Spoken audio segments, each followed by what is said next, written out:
औज़ुबिल्लाहिमिनश्शैतानिर्रजीम बिस्मिल्लाहिर्रहमानिर्रहीम। मासूम इमाम जाफ़र सादिक़ अलैहिस्सलाम इरशाद फरमाते हैं कि मोमिन को महाल चीज़ की तमन्ना नहीं करनी चाहिए। ये महाल चीज़ क्या है?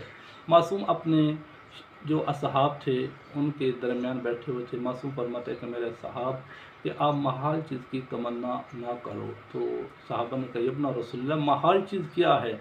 तो इमाम जाफ़र सादिक़ अलैहिस्सलाम फरमाते हैं कि महाल चीज़ वो है जो आपकी कुदरत में नहीं है, जिसको आप पा नहीं सकते।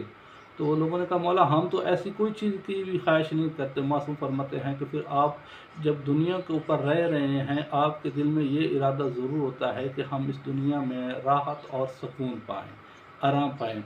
यही चीज़ महाल है, क्योंकि ये जो दुनिया है ये मोमिन के लिए आजमाइश है, ये इम्तिहान है।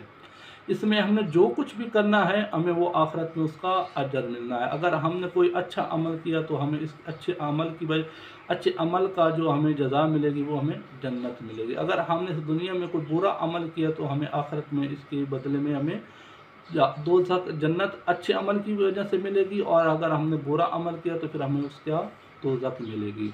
तो मोमिन को चाहिए कि इस दुनिया में आपको राहत और सुकून नहीं मिल सकता, क्योंकि कौन फरमा रहा है? छठे इमाम जाफ़र सादिक़ अलैहिस्सलाम मोमिन को कभी राहत, आराम, सुकून नहीं मिल सकता, क्योंकि दुनिया में ये इसके लिए महाल है, ये शख्स नहीं पा सकता। अगर ये पा सकता होता तो फिर मासूम भी इरशाद फरमाते कि मोमिन के लिए दुनिया में राहत और सुकून है। मासूम फरमा रहे हैं कि ये एक ऐसा अमल है जो आप इस दुनिया में नहीं पा सकते। आपके लिए आखिरत में ये अमल, ये आपकी आखिरत के लिए ये आपकी आखिरत के लिए राहत और सुकून आपको आखिरत में मिलेगा, ना कि आपको इस दुनिया में ये राहत और सुकून मिलेगा।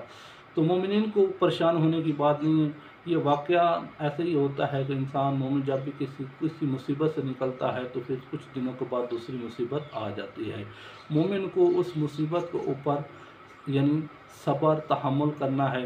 अगर वो सब्र और तहम्मुल करेगा, बर्दाश्त करेगा, तो फिर वो इस दुनिया में कामयाब हो जाएगा। जब इस दुनिया में कामयाब हो जाएगा तो आखिरत में उसको ये महाल जो चीज़ें थी वो उसको रब खुदा तबारक व तआला उसको अपनी कुदरत से वो अता करेगा। तो अल्लाह हमें जो इस दुनिया में महाल चीज़ें हैं उनसे बचने की तौफीक अता फरमाए। अस्सलामु अलैकुम व रहमतुल्लाहि व बरकातहू।